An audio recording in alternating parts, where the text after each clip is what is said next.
Since the 90s, home audio recording has become a huge industry, and at the heart of it is digital audio workstations. They're used to produce, mix, master, edit, and arrange all of your musical compositions. Today we're going to talk about DAW, digital audio workstations. That's coming up. All for the DAW, all for the DAW. Hey guys, my name is CNI and welcome to Wrap Ups. This channel is dedicated to helping motivated, independent hip-hop artists create the best music possible so they can share it with the world and create an adoring fan base that can not only support you financially, but throughout your creative process as well. But in order to do that, you're going to need to have a DAW, digital audio workstation. What is it? What does it do? Why do you need it?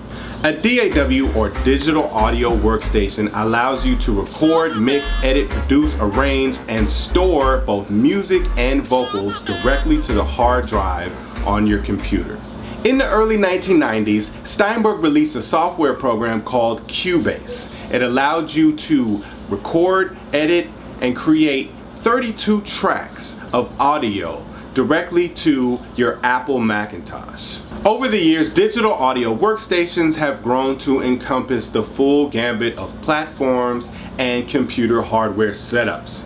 Picking the right DAW is essential to your recordings and your productions. The variety of factors that come into play to choosing the right one for you are your platform, your computer, and your budget. Now we know what a digital audio workstation is and what it needs to be able to do, let's talk about my top 5.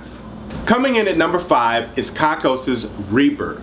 It is a free DAW, but after a 60-day trial, they will ask you to purchase their $60 license. You don't have to do it, but there will be a reminder that pops up every time you open the software. The good thing about this is it's cross-platform and there's constant updates based on user feedback and experience. If you have little to no budget, this is a good place to start out just to become familiar with what digital audio workstations are capable of doing. Coming in at number 4 is Steinberg's Cubase. We talked about this a little bit earlier in the video. It was actually my first digital audio workstation. It's how I learned how to do multi-track recording in the digital realm. Eventually, as I had a better understanding of multi-track recording and the platform that Steinberg used, I stepped up my game and I got Nuendo. And both of these softwares are great. The workflow, the VSTs that are included in it, all major plugin companies have VST-based software which will work directly with Steinberg, who invented the VST. This is a great way to go, and if you're starting off with a modest budget, I would recommend Steinberg Cubase. Coming in at number 3 is Pro Tools. It is still to this day the industry standard. And when I went to my first professional recording studio, this was the software that was being used. Now, I personally have never used it. Like I said, I've always been a fan of Steinberg, and when I went from Cubase to Nuendo, I found that it had all the capabilities and in a production suite the same as Pro Tools. So I never found the need to switch from one to another. But chances are, if you go to a professional recording studio, they will be using Avid's Pro Tools. Now, they do have the capability for this to work in a home studio as well, but in order to unlock its full potential, you will need to buy the HD Core system, which starts off about $1,000 and works its way up. I know some people that have some Pro Tools rigs that are over $12,000. So if you have a huge budget, this is a great way to go. If you're just starting out, this is not something that I would personally recommend. You can always export your audio files out of whatever digital audio workstation that you're using and then import them in to Pro Tools if you plan on doing mixing or mastering at a professional studio at a later date. Coming in at number 2 is FL Studio. This is probably the best digital audio workstation for beginners. It has great plugins, it has great workflow, it has free lifetime updates once you purchase the software once. It's quickly becoming more and more a standard for both hip-hop and EDM producers.